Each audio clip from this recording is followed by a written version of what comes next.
Welcome to the She Runs Strong podcast, powered by Coach Parry, with myself, Nicky Freedman, UK athletics run coach, and Shona Hendricks, sports scientist. Hello, everyone. Today, we are going to do a deep dive into bone health and its negative effects. So, its negative effects not only in running, but in everyday life. Okay, so we may paint a slightly gloomy picture here, but make sure you listen right till the end because we do have some positives on how you can change it. Okay, so Shona, hi. So, what are we talking about today? What are we talking about with bone health and stuff? I mean, Nicky, it's such an important topic, and as you mentioned, it might seem quite gloomy. Whenever I talk about this with female runners or females in general, paint like quite a gloomy picture. But yes, we will give some positives at the end. So stay tuned for that. But yes, I think it's important because we don't often speak to females about this topic, right? Like we're telling Yeah, females a lot of things. We're telling females, to watch out for cervical cancer and breast cancer and all these things. But really it's so important to look after our bones. yeah. And we'll get into more of this as we go along. But yeah, it's just it's quite detrimental to health in the long term, and not even running, just health in the long term as well. So I'm excited, as much as this is going to be a bit gloomy in the beginning. Yeah, it is, I'm excited to talk about it because also, and I want to say this now because I know we're going to end with this as well, but this is important to share with people who if you have nieces or daughters, or because these are things we can start changing from early on. This isn't only for females in the age of 45 plus, right? So Yeah, this is for every female to start making an impact. But yes, absolutely. yeah. Mm, It's important through the ages, basically, isn't it? exactly. Right from early days up, you build your bones. Yeah. So, Okay, so yeah. So let me maybe start there, Nikki. I think this is the key thing, is that when essentially how our bone structure works is that by the age of about 28, in your late 20s, you essentially have your bones have remodeled so many times that that is it now. We start losing bone mineral density from our late 20s. Okay. I mean, I'm 40, right? And so that yeah, scares me a little bit, is that essentially from the age of 28 and slightly older, our bone mineral density is going down. And that amount can be around 0.4% per year, right? So nearly 0.5% of your bone mineral density per year from your yeah. 30s, right? As we get into menopause, or perimenopause, that number just extrapolates extremely. It goes up to 3.3 to 5% per year. So we've gone from half Wow, a percent to 3 to 5% per year of your bone mineral density that gets lost over that time. Um, that's a and lot. it is a lot. It's a lot. And the way I like to sort of explain this to people, and it's not as a fear-mongering aspect at all, and I know it comes Yeah, across a yeah. little bit like that, but it's important to understand. And I know we have listeners who are listening on podcasts, but we also have people who are watching this on video. And so I'm going to put a picture up, but I'll try and Okay. explain it as best I can to those who are listening. Excuse me. So let's look at this. Right, there's a house on screen. Okay, and so think of the foundations, or the structure of your house as your bones, right? Because that's what it is in your body. And at age 28, you invest in this house. That is it. Now that's your house that you've invested in. And of course, we just lose bone mineral density quite naturally at 0.4% a year.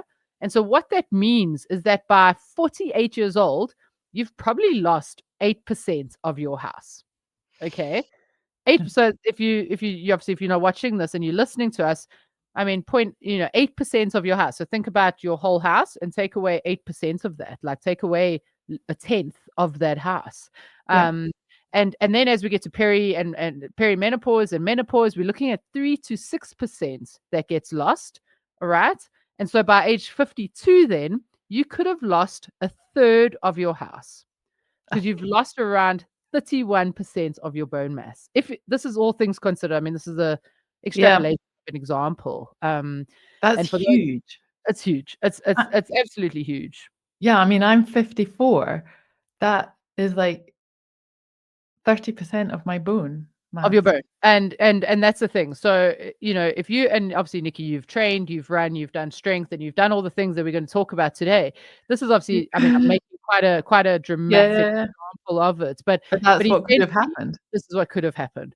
And Mhm. this is why so many females struggle with stress fractures, maybe some broken bones here and there. And as obviously as we get older, that just becomes really, really more pertinent. Not even speaking running right now, we're just talking quality of life. But yes, and I mean, Nikki, you spoke to me earlier around a stat around osteopenia that you had found, Yeah, which also just in blows my mind. doing a little bit of research for this, and listening and reading up, there was, it said that 40% of the population, general population this wasn't just women, are in osteo osteo Osteopenia. osteopenia, which is, next stages is not arthritis, sorry. Um, Osteoporosis. Yeah. yeah. Yeah. So 40% of people, so this is just a really important thing to look after our bones. And yeah, as runners, are we better off? Is it good to be loading from running? I mean, I mean, it is. Sorry, and I'm going to answer that now. Sorry, I meant to mention one other stat, and again, not not as a fear mongering aspect, but we constantly get, as I mentioned in the beginning, warned around breast cancer and cervical cancer and all these things, and the lifetime sort of risk of breast cancer is 15%, but the lifetime risk of a hip fracture is 17%. And we know that there's a high correlation between mortality and fractures. So as you get yes, older, if you have a fracture, the chances of mortality are increased. And so it just bothers me that we're not necessarily sharing this information with women to ensure that they are now looking after their bones and making sure that they do that. And so that's, sorry, and that's to bring it all together. That's why we want to talk about this today. And to really make sure that we are giving females the information that they need to do that. And we obviously speak to runners. And so your question, Nikki, are runners better off from the load of running? Absolutely. Absolutely.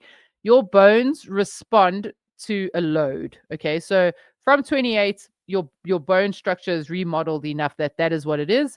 And there is a general decline in bone mineral density. But if you load the bones, they get stronger. And so by running, we are loading the bones. There's that impact, and yeah, that's important. But here's the thing.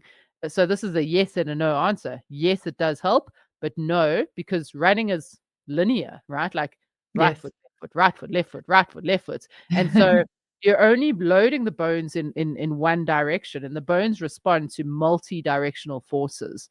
And of course it's mostly lower body. There's no upper body loading of the bones. And so it definitely is important. I think runners are in a better state. And, there's so much research at the moment that shows that people who currently have osteoporosis or osteopenia, well, let me put it this way, runners have less chance of getting osteoporosis and osteopenia because of their running, because they're loading their bones. And I know you and I joked about this in a previous podcast, people always say running's bad for your knees. And my response is always, well, no, doing nothing is bad for Oh, your knees. definitely. Yeah, yeah. And so running has always got such a bad rep about being bad for you, but actually it is quite helpful. Yes. But there's more we have to do. So, and that's what we're going to discuss further here. Yeah. Yeah, it is pretty gloomy, really, the whole thing. I mean, I'm glad I've been running and done stuff, but it is kind of gloomy. And, we sort of, there must be other risk factors as well, I guess, and all women are at risks. And I suppose, genetics plays a part in this. What other sort of risks can there be with the bone health as well, for this? Yeah. I mean, Nikki, you mentioned that 40% of 40% stats, for people Mm, who have osteopenia, and that's obviously men and women, but I would believe that most of those probably are women. So not all women. Oh, well, let me put this. I do think all women are at risk just based on yes. our physiology. But the other risk factors are things, and these are very big risk factors. So smoking, drinking, and obviously your genetics. Those are your three top factors that come into play with osteopenia and osteoporosis.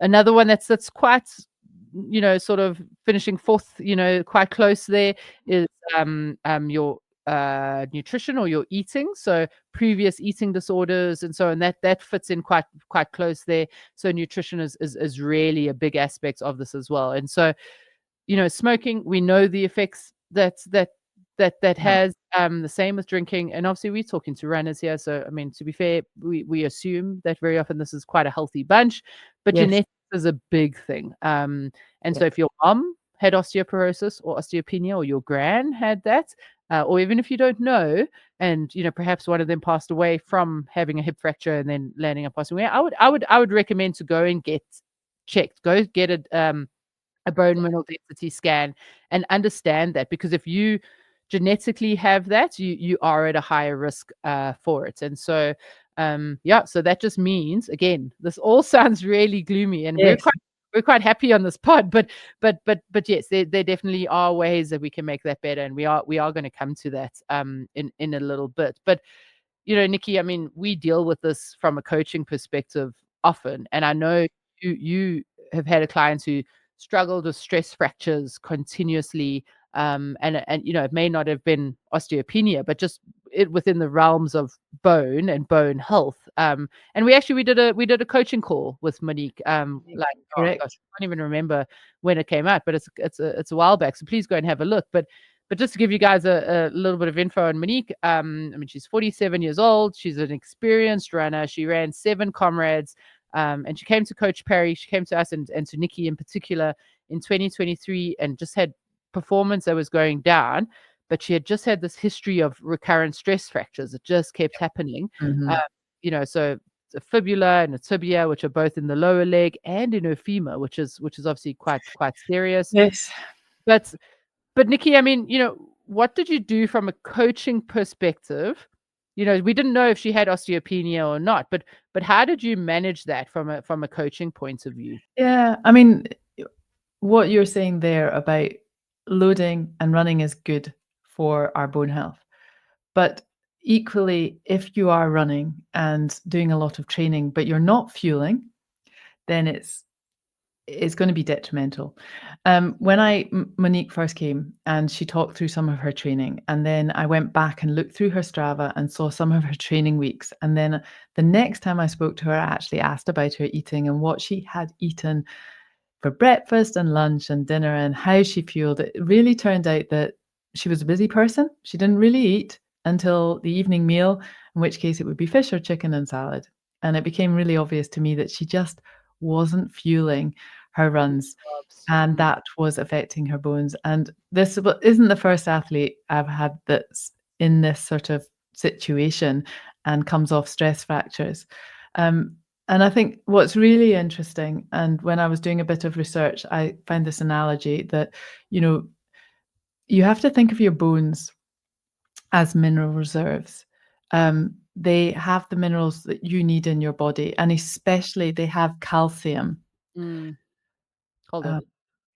so when I was looking into this topic, I read a really good analogy about bones, and the bones being your mineral reserves, Mm, especially for calcium, which is used in all your muscle contractions and cardio system. It's like your backup reserves. So if you think of your body fat, right, the same as your body fat, that is your backup for your energy reserves. Your exactly. bones are your backup for your mineral reserves. So the body will take what it needs. I mean, Mm, obviously, your bones is there as a structure to kind of hold you up as well, but it's also a good backup bank system for calcium and other minerals. And mm. so if you are a runner and you're not fueling your runs and you're not fueling through the week, or you're under fueling, then your muscles need calcium and other minerals, and they're going to soak it out from your bones. Soak it out, that's not the tech, there must be a technical term there. So suck it out. I mean, suck in Afrikaans means take or get. Yeah, So it's close enough. Like it's got to find it from yeah. somewhere. Right? Yeah, Yeah, it's yeah, gonna good. take it from your bones, Yeah, and then exactly. you eventually are gonna end up with fractures and broken Yeah. bones, and it's gonna take you out of running. So this is what's happened to Monique. And Yeah. we had identified this. So when I started coaching Monique, that was the first thing we did. We looked at nutrition and fueling runs and getting some breakfast in the morning and some really good recovery fuel Because afterwards. Nicky, sorry, I just want to make a point here because Monique was Mhm. running and she was already doing strength, right? Yes, So she was doing what she was doing a lot, what we're going to and tell people swimming. to do. Mhm. Yeah, exactly. So sorry to interrupt you, but yeah, but carry on. Sorry, with what you're saying around nutrition because she was already doing all the She was good things, doing it all, but not but fueling. not So yeah. she was, um, and she'd done quite well on that. Mm, And you can, and then eventually your body eventually kind of mm. says, "No, no, no, I'm not going," that, and you end up with a stress fracture, and they get more serious. And, she did have quite a serious one with the femur. So, and then So, we sorry, took her yeah. back, No, and you go. it is a difficult thing because you can't suddenly. It takes time and consistency to build your bones back over time and to build those mineral reserves back up. So we couldn't kind of hit the ground massively running with Monique straight away. We had to kind of really get that food nutrition into her and then start slowly and build up with walk runs, Well, so that she didn't get re-injured again. and what was from a coaching perspective for you, one of the like, I mean, you mentioned obviously you were focused on nutrition, but you guys really focused on that, right? I mean, every Yeah, single one of your coaching all the calls was, time. how are you Yep. doing? What are you eating? As and not, you're not playing policeman, but you just want to ensure that she was fueling correctly for her training, right? Yep. I'd get her to send me photos of her breakfast or her meal after her run. And even now when I chat to her, I just kind of go, "What are you having for tea?" And, we introduce things like sweet potato and stuff because for Yeah. Monique, she was like, "Well, I don't wanna buy any bigger clothes. I don't wanna get any bigger," and that was the fear, and Yes. she never did get any bigger, and she ran Cape Town Marathon about, 16 weeks after we started working, off a walk run, eating more, and ran it 5 minutes faster than she had the previous year. So Exactly. and she said she felt stronger. So it hasn't impacted in any weight management way, but it has made her stronger, and And she's she hasn't had another stress fracture. That's no, no that's stress fracture. She has carried, in fact, we haven't, I don't think we've had, I don't any broken training really touch, at all. yeah, She touch seems to wood, have been yeah. as I mean, little bugs here and there, but basically it's all been good. So, and I think that nutrition is really important, Mm, to your bone health. And so she had been doing the other stuff right, the exactly. running and the strength training, but this key nutrients, fueling was what was missing for her. And, I just thought that was a really good analogy as well, if we go back to that, just thinking, as your bones, as that sort of mineral store, and when you think of it in context like that, that your body is going to soak things out of your bones if they don't have enough going on, Yes. then that's something to really bear in mind as a runner and a female runner with hormone changes at whatever age really, but certainly at that 45, 55 age group. Absolutely, and I know we're gonna touch on this a little bit later as well, but I just wanna back you up on that, and nutrition, you can be doing everything else right. So you're doing the strength work, you're not overloading, you're taking all the vitamins, you're doing all the things, and those are all the things we're gonna tell you about now in a And she second, did but take all the vitamins and stuff.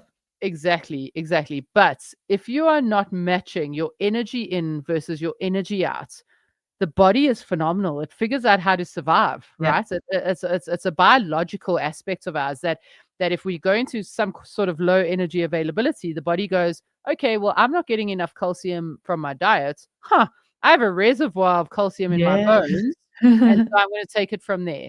And so, that's why I think, what you're saying here, Nikki, is so key. So the nutritional aspect is absolutely vital. We'll touch on now essentially on other aspects that we can do to help build the bones. Yeah. But if you're doing all those things without the nutrition, you're not going to be winning at all. So here's the question. I mean, should we as women at our age be supplementing with calcium anyway? If you want to recover from sessions faster, not feel tired all the time, run pain and injury free, and improve your endurance, then be sure to join me in my upcoming training specifically for female runners over the age of 45. In it, I'll share with you my simple 5-step framework that'll transform your running. Simply scan the QR code on screen now or click on the link in the description to save your seats in the training now. We look forward to seeing you there. Even Yes. on top of diet. So we should be. I believe yes. The reason being is that I do, but I say yes as a flippant answer, but ideally you should be getting enough calcium from everything you eat and drink, and that's the goal. But most of the females I know aren't. So I definitely do think by having a calcium supplementation, yes, I think that is an awesome idea. Because to be honest, calcium isn't one of those vitamins or micronutrients that, like iron, if you have too much of it, it becomes toxic. Yeah. With calcium is that it just kind of becomes expensive urine, if I can put it that way. Buying it and it's just becoming quite expensive urine. The body will take what it needs and it'll get rid of the rest. So in my instance, I'm almost like, yes, do it. If we're going to go into the rest of the supplements, definitely, I absolutely believe in a vitamin D supplement. Yeah. Especially, I mean, living in Northern Hemisphere, I know we laugh about this often in Yeah. terms of you guys not getting enough sun. No I sun. know the sun is coming for you guys Yes. now, but for the rest of the year, you don't get enough sun, especially the more north you live. And so vitamin D is absolutely crucial for bones. And vitamin D, let's say not as a supplement, like let's say you're getting sun exposure. You want to get sun exposure to the most surface area of your body that you can. And they say as little as 15 to 20 minutes a day. So if you can get direct sunlight to you for 15 to 20 minutes a day, that's ideal. And of course, we understand the risks of having direct sun exposure Yes. and skin cancer and so on. So obviously, please be careful with that. But the other vitamin that's important then as well is vitamin K. And so to then, and very often the supplements that you can buy these days are you can get a D and a K combined. And so I would absolutely recommend that you're having, as females over the age of 45, a calcium and a D and a K supplements without, and especially if you live in the Northern Hemisphere, for sure. Yeah. Yep. No, my whole family, we all vitamin D, but I might look in the calcium one. Yeah, I think that's good. I mean, yeah, and especially if you are plant-based, I do think ensuring that you're getting enough calcium, from your sources are good. And randomly, Nicky, sorry, this is a random fact on vitamin D. I was looking up stuff about vitamin D the other day, and I found out that mushrooms are a really good source of vitamin D. Yes, I knew never that. knew that. Oh, did you know that? Excellent. Yeah. I knew never knew that. So, and I love mushrooms. I mean, I get Yeah. enough sun because I live in South Africa. But yeah, I thought that was amazing. So, really, Mushroom really, omelets. yep, That's the way yep, mushroom forwards. omelets. Yep, definitely. Yep. So it's really Yeah. interesting. Okay, so all right, so we've talked about nutrition and the aspect there, and so it's a lot to do with underfueling, energy in, energy out. Good. And strength training.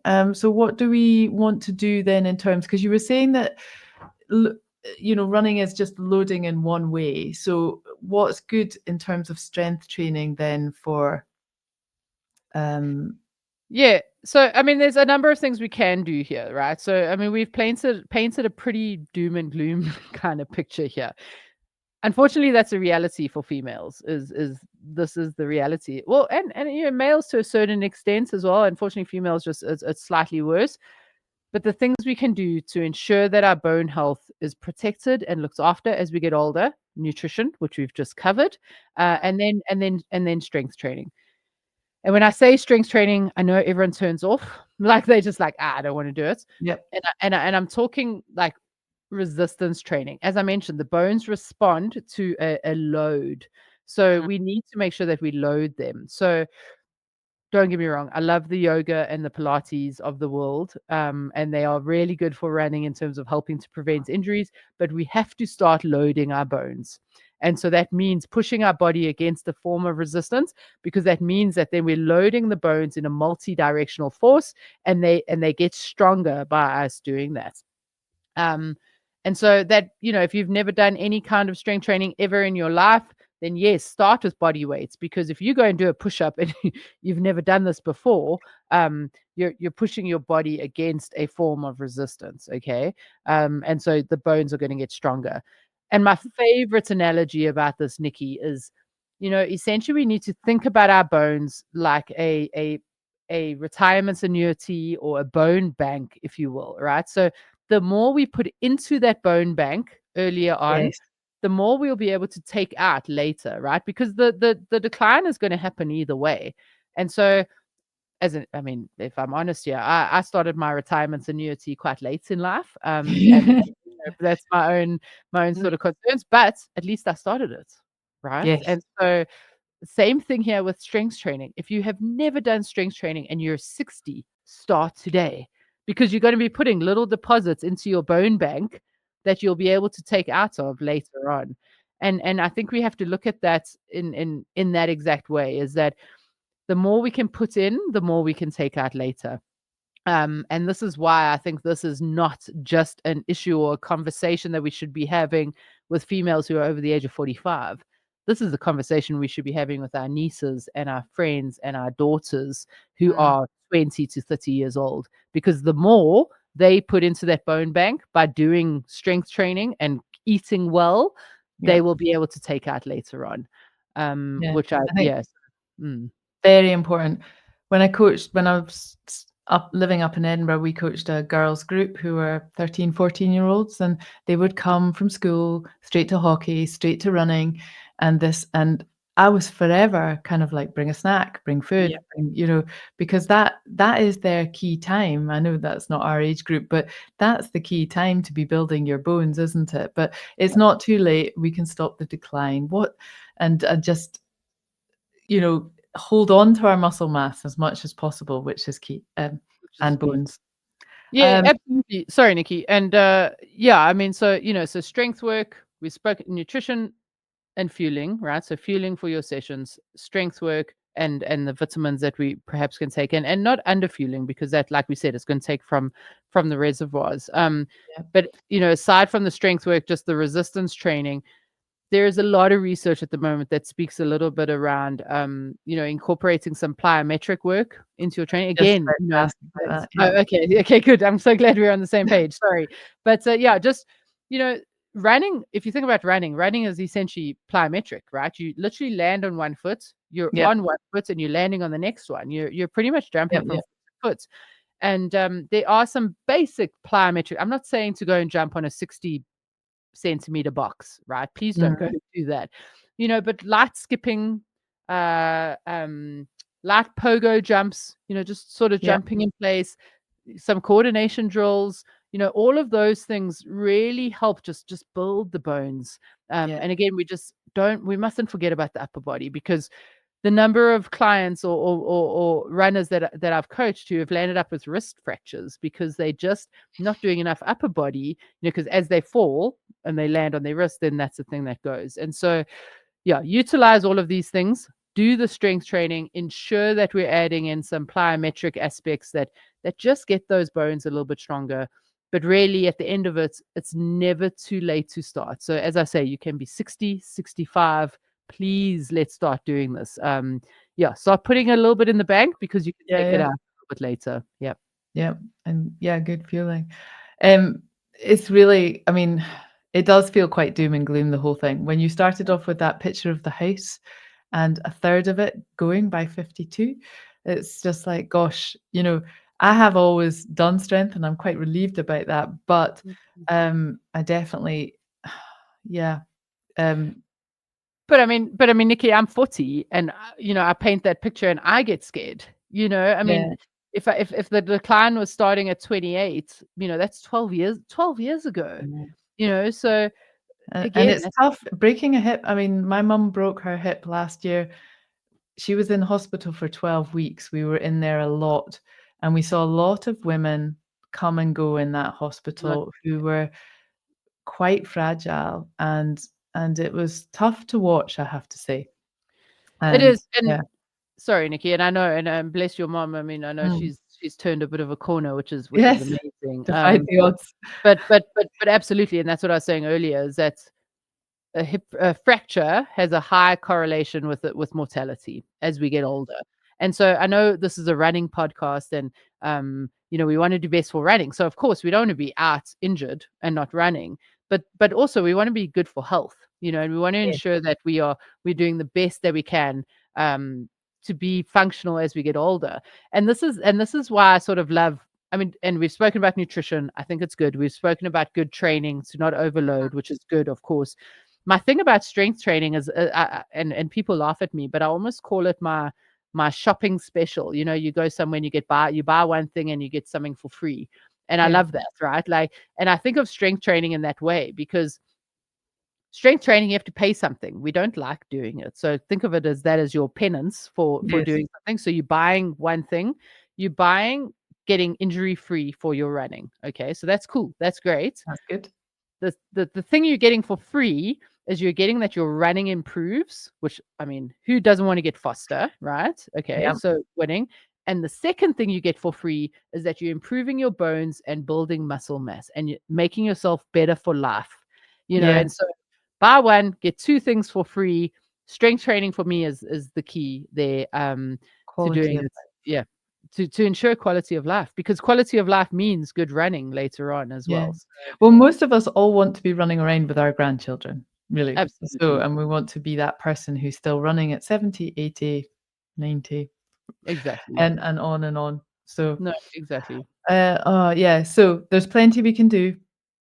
Nutrition, vitamins, supplements, strength. Strength. We can make Yeah. a difference. That's It's not great. all not all doom and gloom. I know. Yeah. Just don't overtrain so that your body sucks out the minerals. Yes. Keep that picture in your head, folks.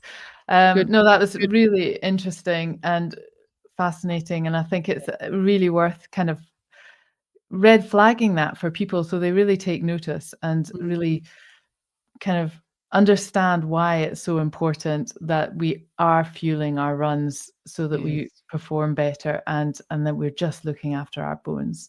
If you had a leaving comment, Shona, what would you be saying here? I mean, Nicky, for me, we're not talking about this enough to our nieces, to our daughters, to our friends, um, to our peers, Yeah. and we really should be sharing this information, because for me this is detrimental. As we say, it affects health, it affects mortality, longevity, and so I really do believe that we should be telling our 20 and our 30-year-old nieces and daughters and sisters and all the rest that they need to start putting deposits into their bank, into their Yes. bone bank. Yes. The earlier they start, they're better, but it's never too late to start. So even if it's not 20 and 30, even if it's 60, please get started. Yes. And there are controllables here. We can't control that we lose bone mineral density, but we can control our nutrition, our strength training, and how we structure our training to ensure that this doesn't become an absolute concern. But yes, Great. yeah, I Nicky. love it. Nice one. That's great. That was great. Well, that's really informative. I love all of that information, and I'm definitely going to buy some calcium supplements. I think with that, thank you so much, Shona, for giving us all that information. If you have comments, anything, questions, stick them down below. We love hearing from you. If you have questions going forwards, please send a video in. We will prioritize that. And until next time, Yeah. we will see you then. See Cheers, you next guys. week. Bye, Bye. everyone.